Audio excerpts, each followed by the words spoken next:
Salve, salve minha gente, aqui é o professor Anderson do portal 6 Seguidores, agradecendo aí os mais de 200 inscritos no nosso canal. Alô galera do terceiro ano, essa matéria é muito importante para o início da República Brasileira. Vamos falar um pouco sobre o início da República Brasileira. Na verdade, é o período que nós denominamos de República Velha, que vai desde a saída de Dom Pedro II e a chegada do Marechal Deodoro da Fonseca até 1930 com a Revolução liderada por Getúlio Vargas.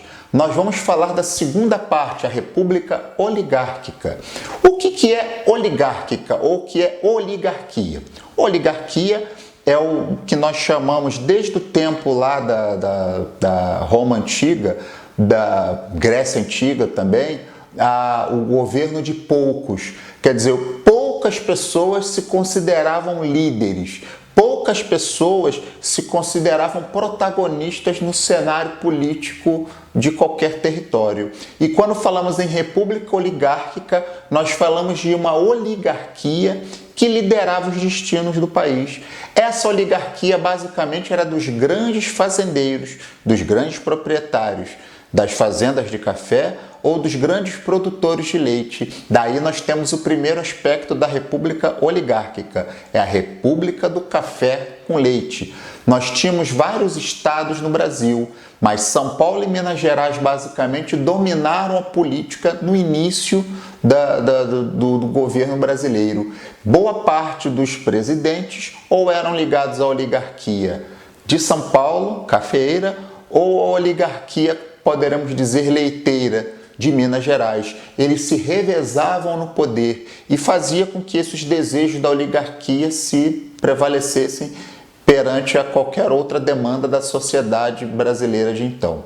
Vamos falar agora de todos os presidentes que passaram durante a República Oligárquica. Colocando o quadrinho aí, nós temos Deodoro da Fonseca, que foi o nosso primeiro presidente, né? Assim que ele proclamou a República. No outro vídeo já deixei claro que não houve participação popular. Com a renúncia de Deodoro, assumiu Floriano Peixoto. Em 1894, Prudente de Moraes. Em 1898, Campos Sales. Em 1902, Rodrigues Alves. Em 1906, Afonso Pena, que morreu durante o mandato, assumindo o vice, Nilo Peçanha. Em 1910, o Marechal Hermes da Fonseca. Em 1914, Venceslau Braz. Em 1918, Rodrigues Alves retorna à presidência, só que ele morreu de gripe espanhola. Alô, galera! Tivemos a gripe espanhola no início do século XX no Brasil e atingiu muito fortemente a capital do Brasil, que era o Rio de Janeiro.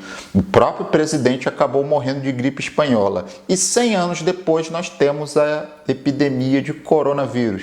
Então vocês vejam que essa questão sanitária ela é recorrente na história do Brasil e na história do mundo, em que você tem grandes epidemias, pandemias que acabam de alguma forma desorganizando toda a dinâmica comercial, industrial de todas as nações.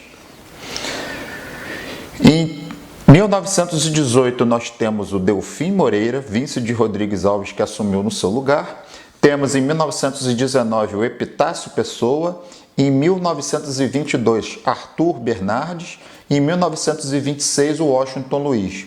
Lembrando que o Washington Luiz, ele é oriundo da nossa região aqui, da região de Macaé. Então podemos dizer que tínhamos um macaense na presidência da República. Grandes fazendeiros aqui da região, ele era filho de...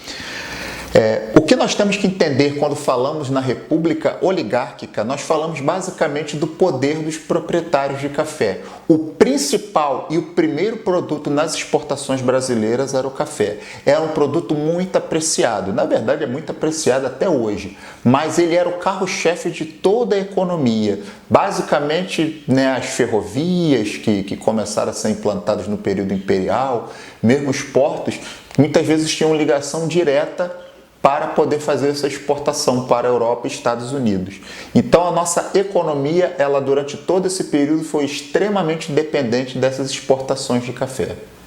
E na República de Hermes da Fonseca, o protagonismo dos Estados Unidos ele passa a ser muito maior em detrimento da Grã-Bretanha. Vamos lá, nós tínhamos basicamente um domínio total da nossa política durante o período imperial aos desejos e anseios portugueses. E o principal parceiro comercial ou principal ator imperial nesse teatro das nações era a Grã-Bretanha, no seu vasto império colonial, o início da Revolução Industrial. Com o passar do tempo, os Estados Unidos e durante o governo de Hermes da Fonseca, ele retira esse protagonismo da Grã-Bretanha e passa a definir os destinos da nossa nação brasileira.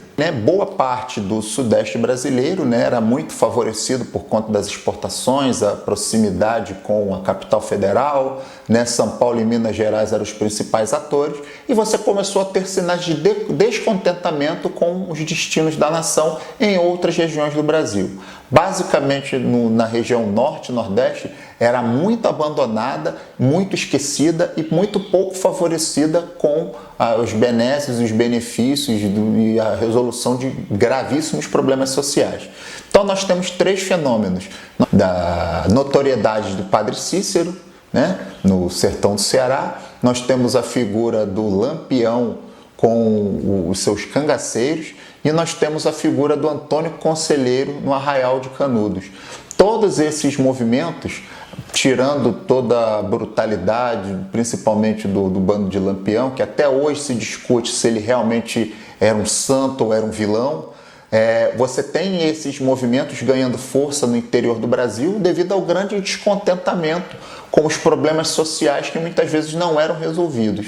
Se na região sudeste você tinha um pouco mais de riqueza circulando e tinham problemas, a realidade na região norte e nordeste do Brasil era muito pior. Outro movimento que contestou a dominação foi a Revolta do Contestado, na região sul, no território que hoje compreende Paraná e Santa Catarina.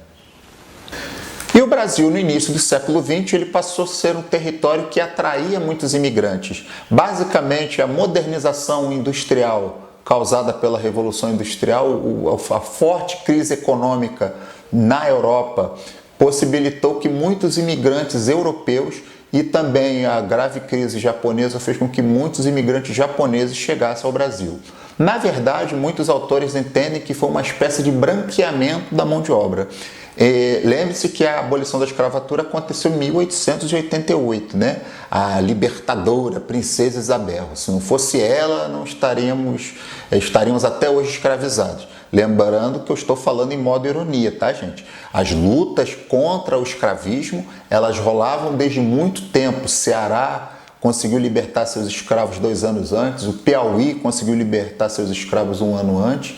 Então, essa luta pela abolição, ela vem de longa data. Não podemos acreditar exclusivamente a Princesa Isabel. Os negros e muitos atores da sociedade já lutavam contra esse mal da escravidão. Lembrando que o último país das Américas a abolir a escravidão foi o Brasil. Ou seja, essa abolição ela demorou muito para acontecer.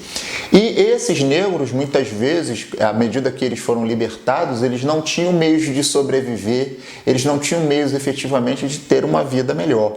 E boa parte da burguesia que começava a nascer no Brasil, muitos autores entendem que houve uma política de branqueamento dessa mão de obra.